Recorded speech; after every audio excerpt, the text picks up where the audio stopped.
Kalau begitu bersedia kalau misalnya bertemu dengan pesulap merah dan ingin ditantang Saya untuk bukan membuktikan. hanya sekedar bersedia, tetapi saya sangat ingin sekali bertemu dengan pesulap merah. Halo teman-teman, Assalamualaikum warahmatullahi wabarakatuh. Welcome back to my channel. Permasalahan Gus Samsudin dan pesulap merah sampai sekarang belum menemukan titik temu. Terus bergulir seperti bola salju yang semakin lama semakin membesar. Berikut adalah podcast Uya Kuya Master Hipnotis Indonesia bersama dengan Gus Samsudin, di mana podcastnya lewat video call. Jadi Uya Kuya berada di Amerika dan Gus Samsudin berada di Indonesia. Seperti apa tanggapan Gus Samsudin dalam podcastnya Uya Kuya? Kita simak video berikut ini. Ada yang memang benar-benar real, tapi ada juga yang kita combine itu kan. Itu saya, karena untuk kepentingan hiburan. Tapi kalau saya dalam kehidupan nyata saya tidak pernah menyeting kehidupan pribadi saya. Tapi kalau untuk hiburan saya, yes, memang ada, dan itu di seluruh dunia. Cuman artis-artis lain juga saya tantang nih. Kan ini kita ngomong nih, artis-artis lain Indonesia, ada yang bilang Uya settingan, tapi dia sendiri juga melakukan settingan, tapi dia tidak berani atau takut mengatakan bahwa dirinya settingan. Kalau saya, satu-satunya orang yang bilang, ya saya memang ada yang saya lakukan settingan, saya udah ngomong dari bertahun-tahun yang lalu. Tapi ada juga memang yang real. Nah, kalau itu tantangan saya ya kepada artis-artis TV di Indonesia yang bilang gue nggak anti settingan, padahal gue tahu lo juga rata-rata juga melakukan settingan dalam kepentingan hiburan ya. Nah, tapi kalau di perdukunan nih, gimana bang? Iya, ini kan ada beberapa masalah dari, ya kan? Iya, ada masalah dari tendensi hukumnya atau tendensi ilmunya aja sudah berbeda. Masalahnya di situ. Bagaimana ketika beliau seorang pesulap yang sering menghibur dengan menggunakan trik, dan saya sangat suka dengan itu, lalu mengomentari ilmu al-hikmah, tentu nggak nyambung, sama sekali nggak nyambung dari situ saja. Dari jalur keilmuannya itu sudah berbeda. Satu menggunakan logika, satu menggunakan sains, dan satunya menggunakan ilmu ghaibiyah, menggunakan ilmu batiniyah, yang dimana ilmu batiniyah itu tentang keyakinan kita. Dan masalah keyakinan juga saya tidak pernah memaksakan orang lain percaya dengan apa yang saya yakini. Kalau masalah tontonan, semua tontonan yang dipertontonkan itu adalah hiburan. Itu sudah menjadi keyakinan semua orang, sudah nggak perlu dijelaskan lah, bahwa semua yang dipertontonkan itu adalah hiburan. Bagaimana ketika kita semuanya di pesantren menunjukkan sebuah ilmu tenaga dalam, walaupun ilmu tenaga dalam itu benar-benar ada, tetapi ketika untuk mempraktekannya itu pun juga harus disetting, diisi dulu amarah sucinya, dibangkitkan dulu amarah sucinya, dimasukkan dulu hadiran. Apakah itu nggak disetting? Karena memang tujuannya untuk dipertontonkan gitu. Karena ilmu hikmah itu hanya terjadi ketika dalam kondisi terdesak atau ketika Allah itu berkehendak, bukan untuk dipertontonkan gitu loh. Kalau semuanya dikatakan itu adalah trik, ya enggak bisa juga. Bagaimana ketika, mohon maaf, saya menunjukkan sebuah ronsen dari rumah sakit. Ronsen, di dalam ronsen ini ada seseorang yang ada paku di dalam tubuhnya itu 29. Ada di bagian dadanya. Ya, siap. Bisa dilihat ya. Pakunya bisa kelihatan enggak, sayang? Oke, yang ini sayang. Ya. Yang ini yang bintik-bintik. Ya. Emang tuh dan ada keterangan dari rumah sakitnya. Ada keterangan dari rumah. Ya.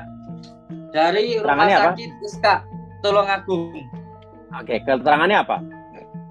Ya. Diterangkan bahwa di dalam tubuhnya ada logam. Di dalam tubuhnya ada logam, bisa dipahami di sini. Oke. Dan ketika beliau datang ke Padepokan, tiba-tiba muntah paku, lalu dari tangannya ini keluar darah, dari dadanya keluar darah, lalu muncul paku di situ. Dan juga dari kakinya.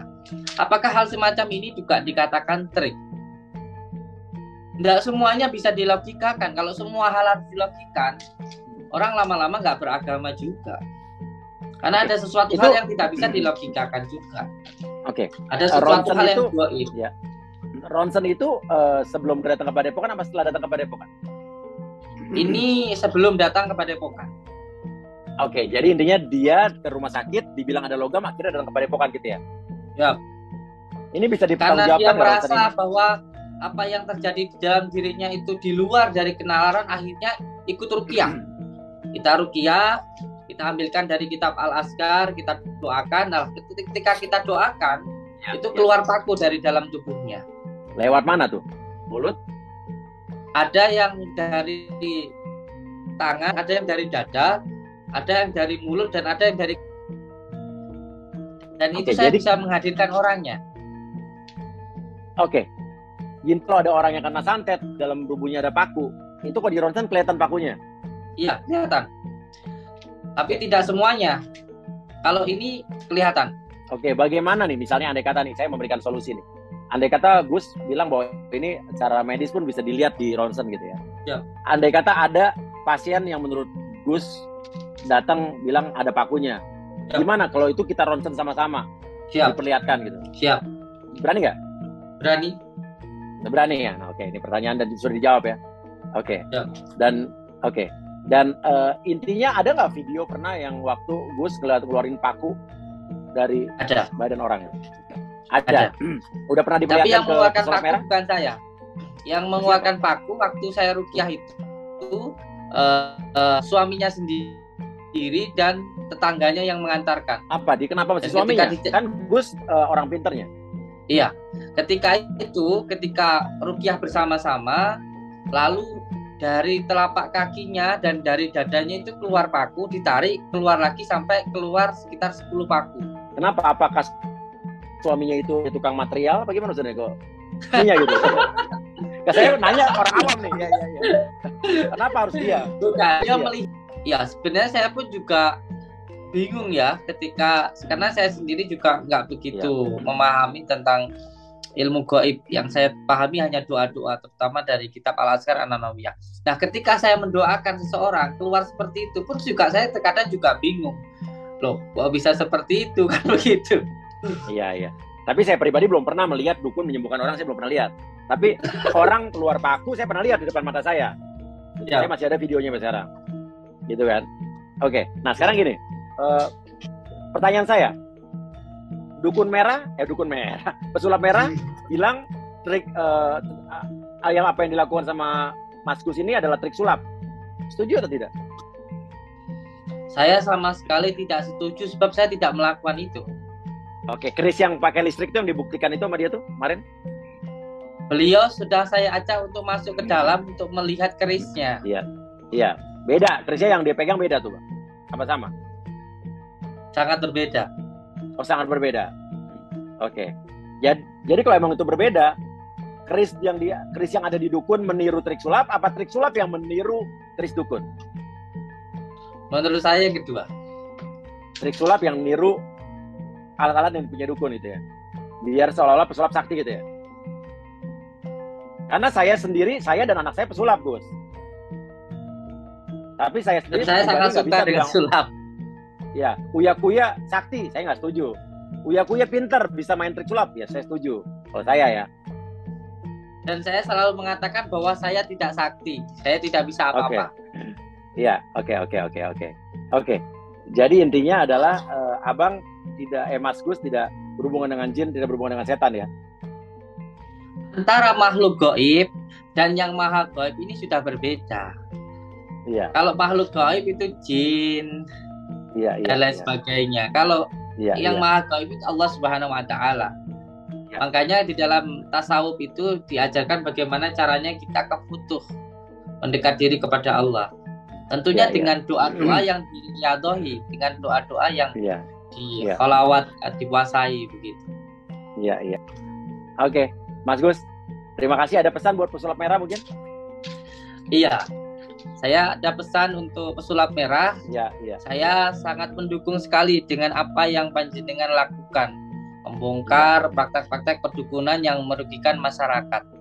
Tetapi ketika panjenengan ingin melakukan sesuatu hal yang baik, harus dilakukan dengan cara yang baik. Jangan mengedepankan hawa nafsu.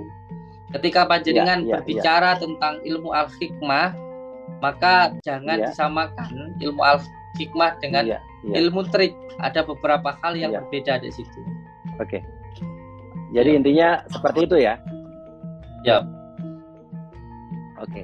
Kalau begitu bersedia kalau misalnya bertemu dengan pesulap merah dan ingin ditantang Saya untuk bukan membuktikan. hanya sekedar bersedia, tetapi saya sangat ingin sekali bertemu dengan pesulap merah. Nah, itulah tadi teman-teman podcast antara Uya Kuya dengan Gus Samsudin.